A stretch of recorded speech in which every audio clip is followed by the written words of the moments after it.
Mee TV news కి స్వాగతం.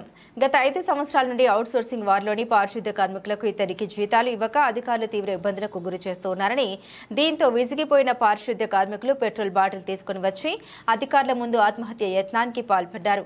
ఈ సంఘటన వికారాబాద్ జిల్లా తాండూరు మున్సిపాలిటీలో చోటు చేసుకుంది. వికారాబాద్ జిల్లా తాండూరు మున్సిపల్ పరిధిలో అవుట్ సోర్సింగ్ కింద పారిశుద్ధ్య కార్మికులు 9 మంది విధులు నిర్వర్తిస్తున్నారు.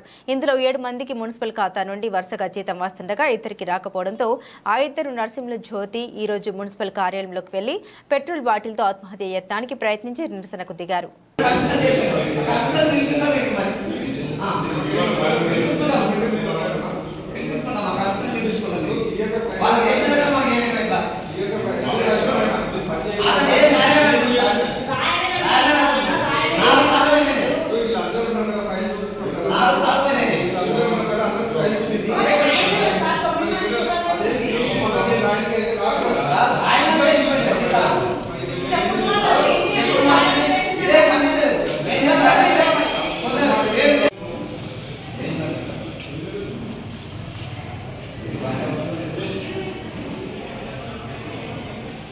ఎన్ని సంవత్సరాలు సార్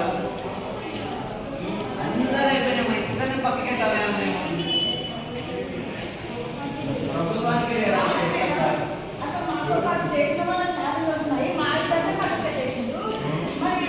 అట్లా మాకేం బాగా అనిపిస్తారు. ఈయన లోపల ఇప్పటి వరకు వాళ్ళకు మామూలు కళ్ళ ముందర వచ్చిన జీతాలు చేసి మా జీతాలు చేయవద్దంటే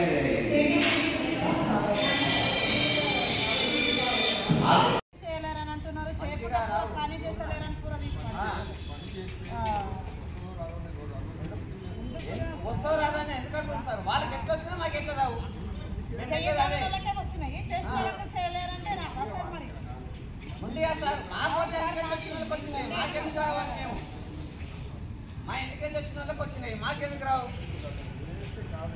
అట్లా వేస్తే కదండి మరి చేసిన కమిషనర్ ఉన్న సారోలే కదా రాసినారు. ఆ సారం గురించి మాట్లాడతాము. ఇదే రమేష్ సార్ చేసినాడు. ఎవరు ఎందుకు రాస్తారు? వాళ్ళే వస్తారు. చేసుకుంటూ వస్తే వాళ్ళే వస్తారు. ఎవరు ఈడ ఉన్న సార్ కొత్తగా ఏమైతే కొత్తగా రాలేదు కదా.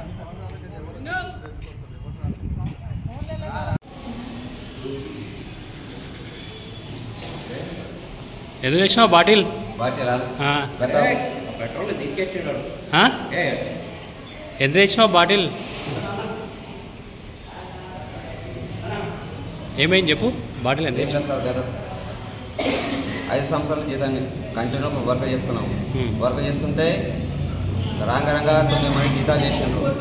13 మంది జీతాలు 12 మంది జీతాలు కంటిన్యూ అయినాయి చేయమని. ఆ 12 మందిలో 9 మంది చేసిండ్రు. మా ఇద్దరిని పక్కన పెట్టిండ్రు. మా ఇద్దరు అంత లిస్ట్ పేర్లు ఉన్నాయి.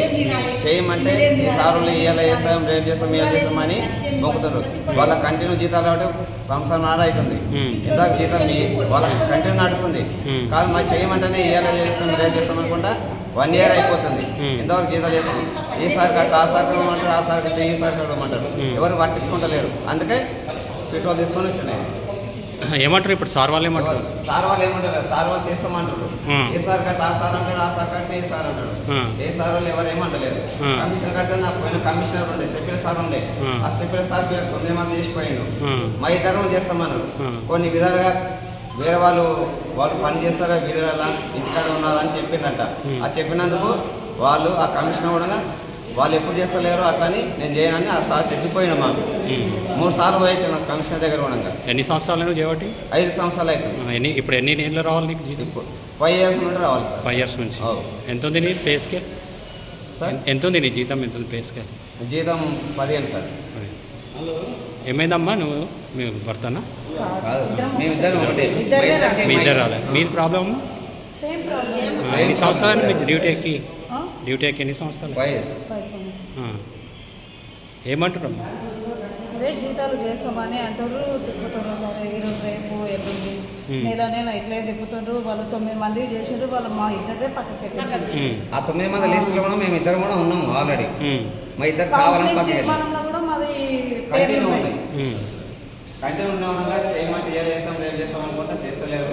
దాని ఎందువల్ల మరి ఏమైనా కావాలా మన చెప్తే ఉండగా మాకు తెలుస్తుంది కదా. లేదు సార్ ఇట్లా ఈ ప్రకారంగా పోతే ఇట్లా అవుతుంది, ఇట్లా ఈ సార్లే ఇట్లా పట్టించుకుంటే ఇంకా వేరే వాళ్ళు ఎవరు పట్టించుకుంటారు మాకు. ఇప్పుడు నర్సింహులు జ్యోతి అనే ఇద్దరు వర్కర్స్ గత కొన్ని రోజుల నుంచి పనిచేస్తున్నారు అనే విషయం తెలుస్తుంది. బట్ వాళ్ళకైతే గవర్నమెంట్ నుంచి కానీ కలెక్టర్ నుంచి కానీ ఎటువంటి అప్రోచ్ లేవు. గత సంవత్సరము 2023లో కొంతమందికి అప్రోచ్ తీసుకొచ్చింది కమిషనర్ గారు, కానీ దాంట్లో వీళ్ళ పేర్లు లేవు. తిరిగి మళ్ళీ ఒకసారి నేను కూడా ప్రయత్నం చేద్దామనే ఉద్దేశంతో నేను కూడా ప్రయత్నించుకొని మళ్ళీ తీసుకెళ్ళి ట్రై చేశాను. కానీ ఇప్పుడున్న అంటే ఇంతకుముందు ఉన్న కలెక్టర్ గారు అడిషనల్ కలెక్టర్ గారు యాక్సెప్ట్ చేయలేదు ఆ ఫైల్స్. అంతకుముందే వీళ్ళు ఇంత మంది పనిచేస్తున్నారు అని చెప్పేసి క్లియర్గా 9 మెంబర్స్ వరకే రాసుకొచ్చింది కాబట్టి ప్రజెంట్గా వాళ్ళకి ఇవ్వలేదు.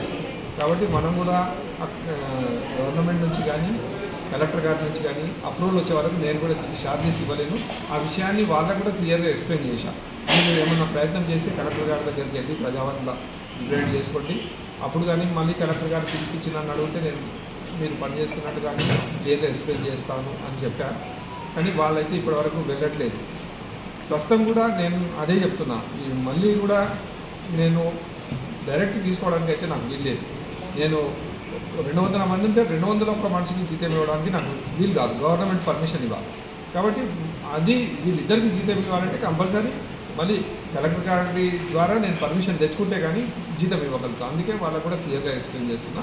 ప్రస్తుతము మళ్ళీ ప్రజావాణిలో పోయి వాళ్ళు అప్లికేషన్ పెట్టుకుంటే కలెక్టర్ గారిని పిలిచి అడిగితే నేను టోటల్ ఫైల్ అంతా ఎక్స్ప్లెయిన్ చేయగలుగుతా. నేను మొత్తం స్టడీ చేసిన కాబట్టి ఎక్స్ప్లెయిన్ చేయగలుగుతా.